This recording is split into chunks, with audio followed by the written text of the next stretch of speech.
அல்ஹம்துலில்லாஹி ரப்பில் ஆலமீன் வஸலாத்து வஸ்ஸலாமு அலா சய்யிதில் முர்சலீன் வ அலா ஆலிஹி வ அஸ்ஹாபிஹி அஜ்மாயின். கண்ணியத்திற்கும் மரியாதைக்கும் உரிய சகோதரர்களே, பாசத்திற்குரிய மூமின்களே, புனிதம் நிறைந்த ரமதானிலே முதல் நோன்பை நோற்றுவிட்டு எல்லாருடைய முகமும் பளிச்சென்றிருக்கிறது. அல்லாஹ்வினுடைய பேருருளை வாங்கிவிட்டு அமர்ந்திருக்கிறோம். அல்லாஹ் இதே சுறுசுறுப்போடு உத்வேகத்தோடு இந்த மாதம் முழுக்க நாம் பயணிப்பதற்கு அல்லாஹ் தௌஃபீக் தருவானாக. கண்ணியத்திற்குரிய சகோதரர்களே, பாசத்திற்குரிய தாய்மார்களே, இன்றைக்கு சூரா பக்ரா நிறைவாக ஓதி முடித்தாகிவிட்டது. உங்களுக்கு எல்லாம் தெரிஞ்சிருக்கும், ஆயத்துல் குர்சி வந்துச்சு, ஆமன ரசூல் வந்துச்சு. இதெல்லாம் சூரா பக்ராவிலே வரக்கூடிய முக்கியமான வசனங்கள். இதிலிருந்து இன்றைக்கு ஒரு செய்தியை பார்க்க போகிறோம். ஆயத்துல் குர்சி தான் அந்த செய்தி. நம் எல்லோருக்கும், சிறுவர்கள் முதல் பெரியவர்கள் வரை எல்லோருக்கும் மனதமாக இருக்கக்கூடிய ஒரு வசனம் ஆயத்துல் குர்சி. ரொம்பவுமே பாக்கியமான, சொல்ல போனால் பரக்கத்து நிறைந்த ஒரு வசனம் அது. பெருமானார் ஸல்லல்லாஹு அலைஹி வஸல்லம் இதனுடைய பலனை பற்றி நிறைய சொன்னார்கள். 2 செய்தியை மட்டும் சொல்கிறேன். அதற்கடுத்து அதில் உள்ளே இருக்கக்கூடிய ஒரு ரகசியம் சொல்வேன். கடைசியில் நான் மறந்துட்டால் நீங்கள் என்கிட்ட கேட்கணும், ஆயத்துல் குர்சியின் ரகசியம் என்ன என்று. இதுதான் டாஸ்க்கு, நீங்கள் எந்த அளவுக்கு கவனிக்கிங்கன்றதை. அன்பு சகோதரர்களே, பெருமானார் ஸல்லல்லாஹு அலைஹி வஸல்லம் அன்னவர்கள் ரமதானிலே ஜக்காத்தை எல்லாம் ஒன்றா சேர்ப்பாங்க, கலெக்ட் பண்ணுவாங்க. மொத்தமாக கலெக்ட் பண்ணி அது வந்த பின்னாடி தேவைப்படுறவங்க, அதற்கு தகுதியானவர்கள் யார் என்பதை கண்டறிந்து அதை மொத்தமாக கொண்டு போய் சேர்ப்பார்கள். இதுதான் ஆண்டாண்டு காலமாக ஜக்காத்து கொடுக்கப்பட்டு வந்த முறை. ஆனால் துரதிர்ஷ்டம், நம்ம சமுதாயம் அப்படி கொஞ்சம் கொஞ்சமாக அதுலேருந்து பின்வாங்கிடுச்சு. தனித்தனியாக எனக்கு ஜக்காத்து கடமையாக நான் தனியாக கொடுத்துக்கிறேன், உங்களுக்கு ஜக்காத்து கடமையாக நீங்கள் தனியாக கொடுத்துருக்கீங்க. அப்படி கிடையாது. ஜக்காத்துன்றது கூட்டு அமல், கூட்டாகத்தான் நிறைவேற்ற வேண்டும். அதுதான் சிறப்பு. தனியாக கொடுத்தா செல்லுமா செல்லாதான்னு கேட்டிங்கன்னா செல்லுன்னு சொல்லுவேன், அதில் தப்பே எதுவும் இல்லை. ஆனால் ஜக்காத்தை கூட்டாகத்தான் கொடுக்க வேண்டும். பாருங்கள், ஹஜ்ஜி கூட்டாக தானே செய்கிறோம், அமல் நோன்பு கூட்டாக தானே செய்கிறோம், தொழுகை கூட்டாக செய்தால்தான் நன்மை அதிகம், 27 மடங்கு நன்மை. தனியாக தொழுதாலும் கூடும், ஆனால் பள்ளிவாசலில் வந்து ஜமாத்தால் தொழுதிங்கன்னா 27 மடங்கு நன்மை கிடைக்கும். அதே மாதிரி தான் ஜக்காத்து என்பதும் கூட்டாக செய்வது தான் சிறப்பு. ரசூல் ஸல்லல்லாஹு அலைஹி வஸல்லம் ஜக்காத்தினுடைய பொருளை எல்லாம் கலெக்ட் பண்ணி மஸ்ஜித் நபியில் வச்சுருந்தாங்க. ராத்திரி நேரம் 4 நபர்கள் வந்து போகக்கூடிய இடம் என்பதினாலே ஒருவருக்கு பொறுப்பு போட்டு இங்கே கவனிச்சுக்கணும். நாங்கள் அந்த பொறுப்பு நியமிக்கப்பட்டவர் சையதுனா அபூ ஹுரைரா ரலியல்லாஹு அன்ஹு. ரொம்ப பிரபலமான சஹாபி. இவங்க கண் முழிச்சு பார்த்துட்டு இருக்காங்க. யாருடைய, ஏன்னா பைத்துல் மாலுடைய பொருளாச்சே, பொது சொத்து, யாரும் கை வைத்து விடக்கூடாது. எல்லாருமே நாளைக்கு அல்லாஹ்ட்ட பதில் சொல்ல வேண்டிய நிலை ஏற்பட்டு போயிடும். எனவே தான் எதிலே கவனமாக இருக்கிறோமோ இல்லையோ, பொது விஷயத்தில் ரொம்ப கவனமாக இருக்க வேண்டும். தொலைந்த பொருள் 1 ரூபாயாக இருந்தாலும் எல்லாருமே குற்றவாளி. நாம் எல்லாரும் அல்லாஹ்விடத்திலே பதில் சொல்லி ஆக வேண்டும். எனவே தான் அந்த பொறுப்பை உணர்ந்து நம்மிலே இன்னைக்கும் பலர் அதை மிகுந்த இறுக்கமாக அதை பின்பற்றுவதை பார்க்கிறோம், இல்லையா? ஸல்லல்லாஹு அலைஹி வஸல்லம் அபூ ஹுரைரா ரலியல்லாஹு நியமிச்சிருந்தாங்க. அபூ ஹுரைரா ரலியல்லாஹு அன்ஹு அவர்கள் ராத்திரி எல்லாம் கண் விழித்து அதை பாதுகாத்துட்டு இருக்காங்க. திடீர்னு ராத்திரி ஒருத்தன் வந்து மூட்டையில், அந்த சாக்கு பையில் அந்த பொருளை எல்லாத்தையும் அள்ளி போட்டுக்கிட்டு இருக்கிறான். பிடிச்சிட்டாங்க போய். யார் நீ, எங்கேருந்து வந்த? அவன் சொன்னான், நான் ரொம்ப ஏழை, கஷ்டப்படுறேன், குடும்பத்தில் சாப்பாடு இல்லை, கஞ்சி இல்லை, கொஞ்சோண்டு எடுத்துகிட்டு போனால் என் புள்ள குட்டி எல்லாத்துக்கும் நான் கொடுத்து கொஞ்சம் பசி ஆற்றுவேன். விட முடியாது, நாளை காலையில் உன்னையும் பிடிச்சி முகமது நபிகிட்ட கொண்டு போய் நிப்பாட்டாமல் நான் விட மாட்டேன். வந்தவன் அந்த சொன்ன அந்த மனிதன், மன்னிச்சிடுங்க, நாளைக்கு நான் வரமாட்டேன், நான் புள்ள குட்டிக்காரன், விட்டுருங்கன்னு சொல்லி தப்பிச்சு போயிட்டான். இரக்கத்தை ஏற்படுத்திட்டு போயிட்டான். மறுநாள் ரசூலுல்லாஹி ஸல்லல்லாஹு அலைஹி வஸல்லம் காலையில் ஹஸரத் அபூ ஹுரைரா சந்தித்தார்கள். சந்திக்கும் பொழுது ரசூலுல்லாஹ்வுக்கு இந்த செய்தியே தெரியாது. ஆனால் கேட்டாங்க, நபி நைட்டு வந்தானே அந்த ஆள் என்ன சொன்னான்னு கேட்டாங்க. ஹஸரத் அபூ ஹுரைரா ஆச்சரியமாக பார்க்காங்க. யா ரசூலுல்லாஹ், வந்தது எனக்கும் அவனுக்கும் தான் தெரியும், உங்களுக்கு அல்லாஹ் சொன்னான். என்ன சொன்னான்? இந்த மாதிரி புள்ள குட்டிக்காரன் சொன்னான். சிரிச்சுக்கிட்டே சொன்னாங்க, போங்க இன்னைக்கும் வருவாங்க அப்படின்னாங்க. அவங்க போனாங்க. அதே மாதிரி ராத்திரி மறுபடியும் வந்தான். மறுபடியும் பிடிச்சாங்க. விடவே மாட்டேன், நபி சொல்லிட்டாங்க முன்னாடியே. இல்லை, மறுபடியும் நான் புள்ள குட்டிக்காரன். பசி, பல நேரங்களிலே பசியும் பட்டினியும் வறுமையும் தான் மனிதனை தவறின் பக்கம் தள்ளுகிறது, இல்லையா? காதல் ஃபக்ரு ஐயக்கூன குஃப்ரா, பெருமானார் ஸல்லல்லாஹு அலைஹி வஸல்லம் சொன்னாங்க. ஏழ்மை இருக்கிறதே ஒரு மனிதனை இறை நிராகரிப்பில் கூட தள்ளிவிடும். எனவே தான் ரொம்ப ஏழ்மை ஆபத்தானது. அந்த மாதிரியான நிலை இருக்கக்கூடியவங்களை ரொம்ப கவனிக்கணும். அவங்களுக்கான உதவி ஒத்தாசைகளை கூடுதலாக செய்ய வேண்டும். அப்போ அவன் சொன்னான், நான் புள்ளக்குட்டிக்காரன், என்னை இப்போ விட்டுருங்க, நான் நாளைக்கு வரவே மாட்டேன்னு சொன்னான். அதே மாதிரி இறக்கப்பட்டு விட்டாங்க. மறுபடியும் காலில் கேட்டாங்க, வந்தானா நேற்று மேப்படியா? ஆமாம் வந்தான். என்ன சொன்னான்? வரவே மாட்டான்னு சொன்னான். இன்றைக்கும் வருவான், போயிட்டு வாங்கன்னாங்க. 3வது நாளும் வந்தான். இப்பொழுது பிடித்த அபூ ஹுரைரா ரலியல்லாஹு அன்ஹு விடவே மாட்டேன் என்ன சொன்னாலும் என்று சொல்ல நேரத்திலே வந்தவர் சொன்னார், நான் உனக்கு ஒன்று சொல்லித் தரட்டுமா? நான் அதை சொன்னால் உனக்கு ரொம்ப பெரிய பலன் கிடைக்கும். என்னவெல்லாம் கிடைக்கும் பலன்?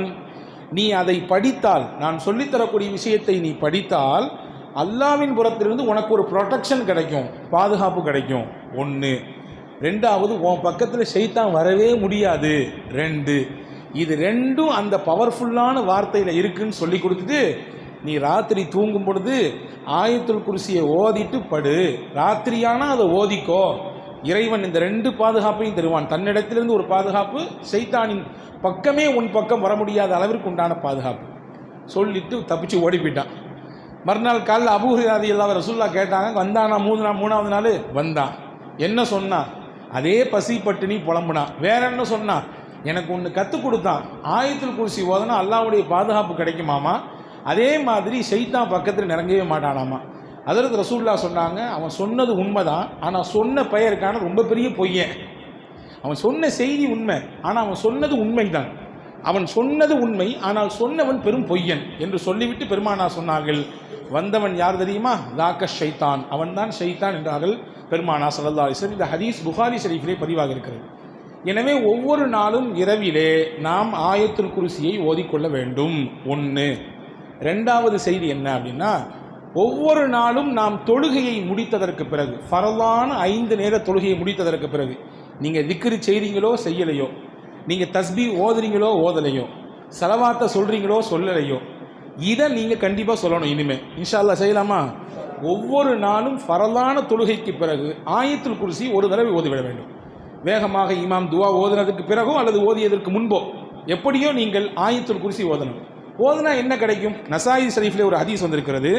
பெருமானார் ஸல்லல்லாஹு அலைஹி வஸல்லம் சொன்னார்கள், அபூ உமாமா ரலியல்லாஹு அன்ஹு அறிவிக்கிறாங்க, மன் கரஅ ஆயத்துல் குர்சி துபர குல்லி ஸலா மக்தூபா லம் யம்னஉஹு மின் துஹூலில் ஜன்னதி இல்லா அய்யமுத். யார் ஒருவர் ஒவ்வொரு நாளும் ஃபரலான தொழுகைக்கு பிறகு ஆயத்துல் குர்சியை ஓதி வருகிறாரோ அவருக்கும் சொர்க்கத்துக்கும் இடையிலே மவுத் ஒன்று மட்டும்தான் இருக்கிறது. மரணம் என்பது ஏற்பட்டு போனால் மரணம் தான் தடையாக இருக்குது அவர் சொர்க்கத்துக்கு போகிறதுக்கு.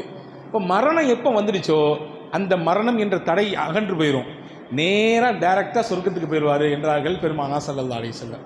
இப்போ தினசரி இரவு ஓதினால் பாதுகாப்பு, தினசரி ஆயத்துல் குர்சியை ஃபரலான தொழுகைக்கு பிறகு மனனம் செய்து ஓதி வந்தால் நிச்சயம் நாம் நம்பலாம் நமக்கு அல்லாஹ் சொர்க்கத்தை தருவான் என்று. ஆனால் இதை ஓதுறது கொஞ்சம் சிரமம்.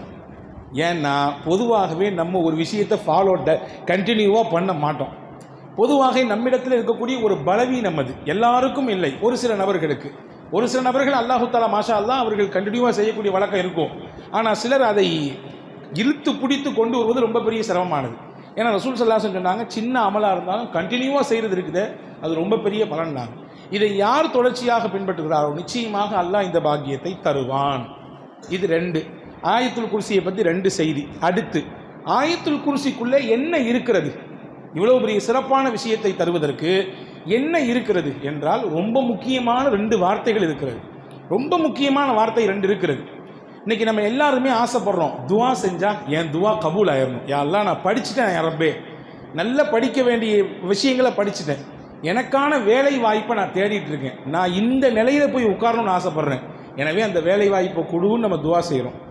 யாரெல்லாம் பிள்ளையை பெற்றேன் வளர்த்தேன், அதை நல்லபடியாக ஒழுக்கமாக கற்பித்து வச்சுருக்கேன், நல்ல வரன் வந்து சேரணும், மாப்பிள்ளையும் நல்லா இருக்கணும், வந்து சேரக்கூடிய பொண்ணும் நல்லா இருக்கணும், யாரெல்லாம் அப்படியான வரனத்தை கொண்டு வந்து சேரு.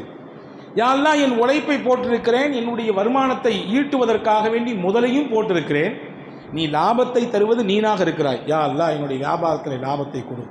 யா அல்லாஹ் குடும்பத்தை வைத்திருக்கிறேன், அந்த குடும்பம் கட்டுக்கோப்பாக இருக்க வேண்டும் என்று விருப்பப்படுறேன், கஷ்டமும் நெருக்கடியும் துன்பமும் குடும்பத்தில் வரக்கூடாதுன்னு ஆசைப்படுறேன், யா அல்லாஹ் வராமல் பாதுகாத்து விடு.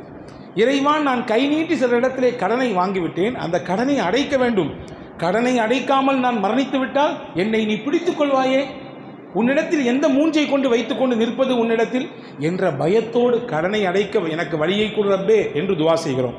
இப்படி ஒன்றல்ல ரெண்டல்ல 1000 கோரிக்கைகளோடு ஒவ்வொரு நாளும் துவா செய்து கொண்டிருக்கிறோம். நோயோடும் நொம்பலத்தோடும் வாழுகிறேன் இறைவா, எனக்கு இந்த நோயை நிறைவேற்றி கொடு, இதை நீக்கி கொடு என்று கேட்கிறோம். இந்த பிரார்த்தனைகள் எல்லாம் அங்கீகரிக்கப்பட வேண்டும் என்ற ஆசையும் நமக்கு இருக்கிறது. யாருக்காவது ஆசை இல்லாமல் இருக்கா? நம்ம கேட்குற துவாவெல்லாம் கண்டிப்பாக அல்லாஹ் ஏற்றுக்கணும். ஆசை இருக்கா இல்லையா? அதன் ரகசியம்தான் இதுக்குள்ளே 2 வார்த்தை இருக்கிறது. என்ன வார்த்தை அது? அல்லாஹு லா இலாஹ இல்லா ஹுவல் ஹய்யுல் கய்யூம். அல் ஹய்யு அல் கய்யூம், இந்த 2 தான் அந்த வார்த்தை. இந்த 2 வார்த்தை இந்த ஆயத்துல் குர்சியில் அல்லாஹ் வச்சதுனால தான் ஆயத்துல் குர்சியே பலமிக்கதாக மாறிப்போனது. சாதாரண வார்த்தைகள் அல்ல இந்த 2ம். இந்த 2 வார்த்தையும் சாதாரண வார்த்தை இல்லை. சையதத்துனா ஃபாத்திமா ரதியல்லாஹு தஆலா அன்ஹா, ரசூலுல்லாஹ்வுடைய மகளார், அன்பு மகளார். ரசூலுல்லாஹி ஸல்லல்லாஹு அலைஹி வஸல்லம் ஒரு நாள் வர்றாங்க. நசாயி ஷரீஃபில் இந்த ஹதீஸ் வந்திருக்கிறது. பெருமானார் இடத்திலிருந்து அந்த ஹதீஸை அறிவிக்கிறது சையதுனா அனஸ் இப்னு மாலிக் ரதியல்லாஹு அன்ஹு. ஹஜ்ரத் ஃபாத்திமா அம்மாட்ட வந்து கேட்டாங்க, ஃபாத்திமா, நான் உனக்கு ஒரு விஷயம் சொல்லி தருவேன், நீ காலையிலையும் மாலையிலையும் இந்த துவாவை கட்டாயமாக ஓதணும். காலையானாலும் ஓத வேண்டும், மாலையிலும் ஓத வேண்டும். இதனால் என்ன கிடைக்கும் தெரியுமா? மிகப்பெரிய பலன் உனக்கு கிடைக்கும். நீ இதை ஓதாமல் விட்டுவிடக்கூடாது என்று சொல்லி இவ்வளவு தூரம் வலியுறுத்தி ஹஜ்ரத் ஃபாத்திமாவுக்கு ரசூல் ஸல்லல்லாஹு அலைஹி வஸல்லம் துவா செஞ்சு கொடுத்தாங்க. என்ன துவா அது? அல்லாஹும்ம யா ஹய்யு யா கய்யூம் பிரஹ்மதிக அஸ்தகீஸ். ஹய்யும் கய்யூம், நித்திய ஜீவனே, நிலைத்திருக்கக்கூடியவனே, மரணமே என்ற ஒன்று உனக்கு கிடையவே கிடையாது. எல்லாத்துக்கும் மரணம் உண்டு, அல்லாஹ்விற்கு மரணம் உண்டா? கிடையாது. கய்யூம், எப்பொழுதுமே இருப்பான், எல்லா காலத்திலும் இருப்பான். எனவே நித்திய ஜீவனாக நிலைத்திருக்கக்கூடிய இறைவா, பிரஹ்மதிக அஸ்தகீஸ், உன் அருளை கொண்டு உன்னிடத்தில் உதவி தேடுகிறேன். ஒபி அதாபிக நஸ்தஜீர், உன் வேதனையிலிருந்து நான் பாதுகாப்பு தேடுகிறேன். அஸ்லிஹ் லி ஷஅனி குல்லஹ், என் காரியம் அனைத்தையும் நீ லேசாக்கிவிடு, என் காரியம் அனைத்தையும் நீ சரி செய்து விடு. வலா தகில்னி இலா நஃப்ஸி தர்ஃபத ஐன், கண் இமைக்கும் நேரம் கூட என் விஷயத்தை என் மீதே நீ சுமத்தி விடாது. கண் இமைக்கும் நேரம், மைக்ரோ செகண்ட், இந்த கண் இமைக்கிறதுக்கு எவ்வளோ நேரம் ஆகுது? அந்த நிமிட பொழுது, அந்த சனப்பொழுது கூட என் காரியத்தை என் மீது நீ சுமைத்து விடாது. அவனை என்ன தெரியுமா அர்த்தம்? நான் விளக்க சொல்கிறேன். அந்த கண் இமைக்கும் நேரம் இந்த உடலில் இயங்கி கொண்டிருக்கக்கூடிய மூச்சு, அதை நீ தான் கண்ட்ரோல் பண்ணணும்னு அல்லாஹ் சொல்லிட்டான்னு வச்சுக்கலாம். என்ன ஆகும் கதை? ரத்தம் மேலும் கீழும் போய்கொண்டே இருக்கிறது, ரத்தம் ஓடிக்கொண்டே இருப்பதனாலே இயங்கிக் கொண்டே இருக்கிறோம். அந்த இரத்த ஓட்டத்துக்கு நீ தான் பொறுப்பு, பார்த்துக்கோ என்று நம்மிடத்திலே அந்த பொறுப்பை சாட்டிவிட்டால் என்ன ஆகும் கதை? ஒன்றுமே நடக்காது. இப்போ எல்லா இயக்கமும் யாருடைய கண்ட்ரோலில் இருக்குது? அல்லாஹ்வுடைய கண்ட்ரோல் இருக்குது. கண் இமைக்கும் நேரம் கூட என் விஷயத்தை நீ என் மீதே சாட்டிடாத, நீ தான் எனக்கு பொறுப்பு என்ற பொருள்பட இருக்கிற இந்த துவாவை தினசரி காலையிலும் மாலையிலும் ஓத வேண்டும் என்று ஹஜ்ரத் ஃபாத்திமா ரலியல்லாஹு ரசூலுல்லாஹ் சொல்லி கொடுத்தாங்க. இந்த துவா ஏன் இவ்வளோ பெரிய மகத்துவமான துவாவாக மாறியது என்றால், இதிலே பெருமானார் சேர்த்த வார்த்தை அல்லாஹும்ம யா ஹய்யு யா கய்யூம். ஹய்யுனே, கையுமே, அல்லாஹ்வே என்று சொல்லி அழைத்து துவங்கக்கூடிய துவா என்பதனாலே இது மகத்துவமான துவா. இதை ஓதுவதனாலே எல்லா விஷயங்களும் சரியாகிறது. உலகம் மற்றும் ஆகிரத் சார்ந்த அனைத்தையும் உள்ளடக்கிய ரொம்ப அற்புதமான துவா. ரசூலுல்லாஹ் அஸ்லிஹ் லி ஷஅனி குல்லா, என் காரியங்கள் அனைத்தையும் லேசாக்கிவிடு என்று கேட்கிறார்கள். அப்படின்னா என்ன அர்த்தம்? நம்முடைய வீடு, நம்முடைய குடும்பம், நம்முடைய அண்டை வீடு, நம்முடைய நண்பர்கள், நாம் செய்யக்கூடிய வேலைகள், நாம் செய்யக்கூடிய அமால்கள், நல்ல அமல்கள், அதே போன்று நம்முடைய கல்வி, நம்முடைய உயர்வு, நம்முடைய உள்ளம், நம்முடைய மனைவி, நம்முடைய பிள்ளைகள், நம்முடைய வியாபாரம் எல்லாம் இதில் அடக்கம். எல்லாத்தையும் எனக்கு சரி செஞ்சு கொடு. நீ சரி செஞ்சாதான் அது எல்லாம் சரி செஞ்ச மாதிரி இருக்கும். வேற யாரு கை வச்சாலும் அப்படி சரி செய்ய முடியாது. எனவே அப்படி சரி செஞ்சு கொடு என்று பெருமானார் ஸல்லல்லாஹு அலைஹி வஸல்லம் சையதத்துனா ஃபாத்திமா ரலியல்லாஹு தஆலா அவர்களுக்கு கற்றுக் கொடுத்தார்கள். எனவே அப்படிப்பட்ட ஒரு அற்புதமான வார்த்தையை தாங்கி நிற்கிறது இந்த துவா. எனவே தான் பெருமானார் ஸல்லல்லாஹு அலைஹி வஸல்லம் சொன்னாங்க, இஸ்முல் ஆலம் என்று ஒன்று இருக்கிறது. இஸ்முல் ஆலம் என்றால் என்ன? அல்லாஹ்வுடைய மகத்துவமான பெயர். அந்த பெயரை சொல்லி ஒருவர் துவா செய்தால் அல்லாஹ் நிச்சயமாக அந்த துவாவை கபூல் செய்வான். எது அந்த இஸ்முல் ஆலம்? அல்லாஹ்வுக்கு மொத்தம் எத்தனை பேருங்க இருக்குது? அல்லாஹ்வுக்கு 99 திருநாமங்கள் இருக்கிறது இல்லையா? வலில்லாஹில் அஸ்மாஉல் ஹுஸ்னா ஃபதுஊஹு பிஹா, அல்லாஹ்விற்கு அழகிய திருநாமங்கள் இருக்கிறது, அதை சொல்லி அவனை அடையுங்கள். யா ரஹ்மான் என்று சொல்லுங்கள், யா ரஹீம் என்று சொல்லுங்கள், யா மன்னான் என்று சொல்லுங்கள், யா ஹன்னான் என்று சொல்லுங்கள், யா தையான் என்று சொல்லுங்கள், யா மாலிக் என்று சொல்லுங்கள். இதெல்லாம் அல்லாஹ்வுடைய பேர். இதை சொன்னால் அவனுக்கு சந்தோஷம் வரும். அப்படி சொல்லி நீங்கள் துவா செய்யுங்கள். இந்த 99 பேரிலே அல்லாஹ்வின் மகத்துவமான பேர் என்பது எது? எந்த பெயரை சொன்னால் அல்லாஹ் துவாவை கபூல் செய்வான், எது அது என்ற ஒரு கேள்வி இருக்கிறது. ரசூலுல்லாஹ் அதற்கு பதில் சொல்றாங்க, அல் ஹய்யுல் கய்யூம் தான் அந்த துவா. அல்லாஹ்வுடைய திருப்பெயர்களில் எந்த பெயரை சொல்லி துவா செய்தால் அல்லாஹ் கபூல் செய்வானோ அந்த பெயர் அல் ஹய்யு அல் கய்யூம். பல அறிவிப்புகள் வந்திருக்கிறது, பல பெயர்களை அறிவிப்பு செய்கிறாங்க. ஆனால் ஒரு ஹதீஸில் இப்படி வந்திருக்கு. அனஸ் ரலியல்லாஹு சொல்கிறாங்க, சுனனு இப்னு மாஜாவில் இருக்கிறது, சுனனு நசாயில் இருக்கிறது, சுனனு அதே போன்று சுனனு அபூதாவுதில் இருக்கிறது இந்த ஹதீஸ். நாங்கள் எல்லாம் ரசூலுல்லாஹ் கூட பள்ளிவாசலில் உட்காந்துருந்தோம். ஒருத்தர் வந்தார், தொழுது முடிச்சுட்டு அல்லாஹ்ட்ட ஒரு துவா செஞ்சார். என்ன துவா செஞ்சார்? அல்லாஹும்ம இன்னி அஸ்அலுக பி அன்ன லக்கல் ஹம்த் லா இலாஹ இல்லா அன்தல் மன்னான் பதீஉ ஸமாவாதி வல் அர்த் யா தல் ஜலாலி வல் இக்ராம் யா ஹய்யு யா கய்யூம். இந்த வார்த்தையில் அப்படி சொன்னார், யா அல்லாஹ், உன்னிடத்துல கேட்குறேன், நீ யாரு? ரொம்ப பெரிய உபகாரி, நீ தான் இந்த உலகத்தை எந்த முன்னுதாரணமும் இல்லாமல் படைச்ச, எந்த முன்னுதாரணமும் கிடையாது, நீ சங்கைக்கும் மகத்துவத்திற்கும் உரியவன், நீனே நிலையானவன், நீனே நித்திய ஜீவனானவன் என்ற வார்த்தையை சொல்லி துவா செஞ்சார். ரசூலுல்லாஹ் எங்களை எல்லாம் கூப்பிட்டு சொன்னாங்க, அவர் எந்த வார்த்தையை சொல்லி துவா செய்கிறார் தெரியுமா? இஸ்முல் ஆலம் சொல்லியிருக்கிறாரு, அல்லாஹ்வுடைய மகத்துவமான பெயரை சொல்லியிருக்கிறாரு. எந்த வார்த்தையை சொல்லி அல்லாஹ்விடத்திலே துவா செய்தால் அல்லாஹ் மறுக்கவே மாட்டானோ அந்த வார்த்தையை சொல்லியிருக்கிறாரு. அதுதான் அல் ஹய்யு அல் கய்யூம் என்று பெருமானார் ஸல்லல்லாஹு அலைஹி வஸல்லம் சொன்னார்கள் என்று சையதுனா அனஸ் இப்னு மாலிக் ரலியல்லாஹு அன்ஹு சொல்றாங்க. எனவே இந்த அல் ஹய்யுல் கய்யூம் என்பது ஆயத்துல் குர்சியிலே இடம்பெற்றிருப்பதினாலே அந்த ஆயத்துல் குர்சி மகத்துவமிக்கதாக மாறுகிறது. ஹதீஸிலே வந்திருக்கிறது. சையதுனா அபூ உமாமா ரலியல்லாஹு சொன்னாங்க, அல்லாஹ்வுடைய திருப்பெயர் குறிப்பாக அந்த இஸ்முல் ஆலம் திருக்குரானிலே 3 வசனங்களிலே இடம்பெறுகிறது. எந்த வசனம்? சூரா பக்ராவிலே ஒரு ஆயத், சூரா ஆலு இம்ரானிலே ஒரு ஆயத், சூரா தாஹாவிலே ஒரு ஆயத். சூரா பக்ராவிலே என்ன ஆயத்? அதுதான் ஆயத்துல் குர்சி.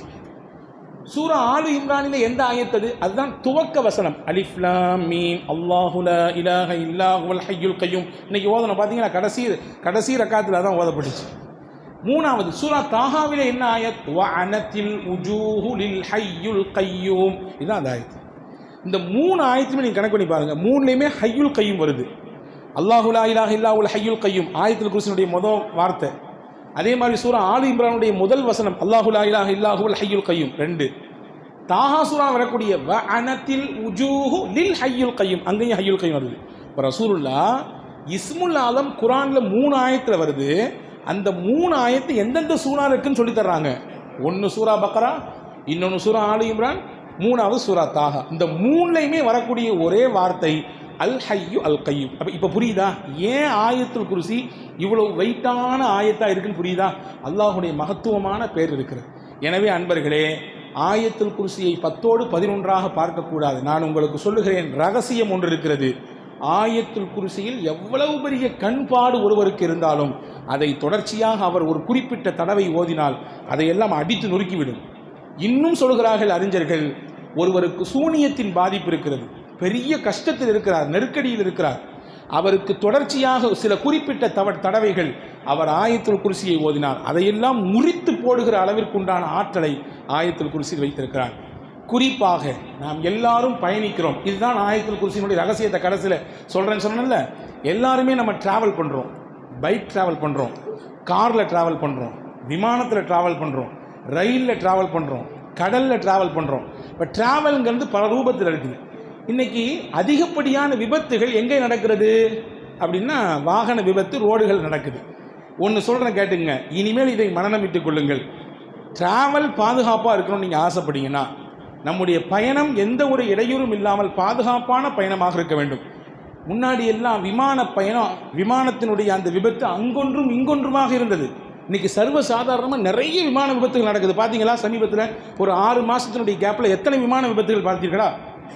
எல்லா விபத்திலிருந்தும் அல்லாஹ் இந்த விஷயத்தை சொன்னால் பாதுகாப்பான். என்ன? அது ஆயத்துல் குர்சி தான், வேற ஒன்றும் இல்லை. நீங்கள் எப்பொழுது பயணத்தை துவங்கினாலும், பைக்கை ஸ்டார்ட் பண்ணாலும் சரி, காரை ஸ்டார்ட் பண்ணாலும் சரி, ஃப்ளைட்டில் ஏறினாலும் சரி, ட்ரெயினில் ஏறினாலும் சரி, ஒரே ஒரு தடவை ஆயத்துல் குர்சி ஓதிங்க. ஒரே ஒரு தடவை ஓதி முடிச்சுட்டு கடைசியில் என்ன செய்யணும்னா, அந்த ஆயத்துல் குர்சியின் கடைசி வார்த்தை நான் சொல்கிறேன், உங்களுக்கு ஞாபகம் வரும். வல யஊதுஹு, சொல்லுங்க, வல யஊதுஹு ஹிஃபுதுஹுமா வஹுவல் அலியுல் அதீம். இதை மட்டும் 3 தடவை சொல்லணும். ஆயத்துல் குர்சி ஒரு தடவை ஓதணும். ஓதி கடைசியில் முடிக்கும் பொழுது வல யஊதுஹு ஹிஃபுதுஹுமா வஹுவல் அலியுல் அதீம் 3 தடவை சொல்ல வேண்டும். முடிஞ்சிருச்சா? ரெண்டாவது, எல்லாருக்கும் தெரிஞ்ச சூரா லி ஈலாஃபி குரைஷின், தெரியுமா எல்லாத்துக்கும்? லி ஈலாஃபி குரைஷின் ஒரே ஒரு தடவை ஓதணும். ஓதிட்டு அந்த சூராவினுடைய கடைசி வார்த்தை வ ஆமனஹும் மின் ஹவுஃப், வ ஆமனஹும் மின் ஹவுஃப், வ ஆமனஹும் மின் ஹவுஃப், இதை 3 தடவை சொல்லணும். முடிஞ்சிருச்சு. இதை சொல்லி யார் தன் பயணத்தை துவங்குகிறாரோ பாதுகாப்பான பயணமாக அல்லாஹ் அவருக்கு கொடுப்பான். விபத்துகள் நடக்காது.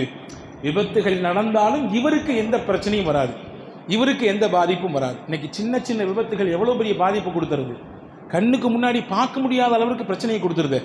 எனவே இந்த பாதிப்பிலெல்லாம் இருந்து தப்பிக்க வேண்டும் என்றால் ஆயத்துல் குர்சியை இந்த முறைப்படி ஓதுங்கள் என்று அறிஞர் பெருமக்கள் சொல்லித் தருகிறார்கள். வல்ல அல்லாஹ் இதனுடைய முழுமையான பலனை அனுபவிக்கக்கூடிய நல்ல பாக்கியத்தை உங்களுக்கும் எனக்கும் எல்லா மக்களுக்கும் வல்ல அல்லாஹ் வழங்கி அருள் புரிவானாக.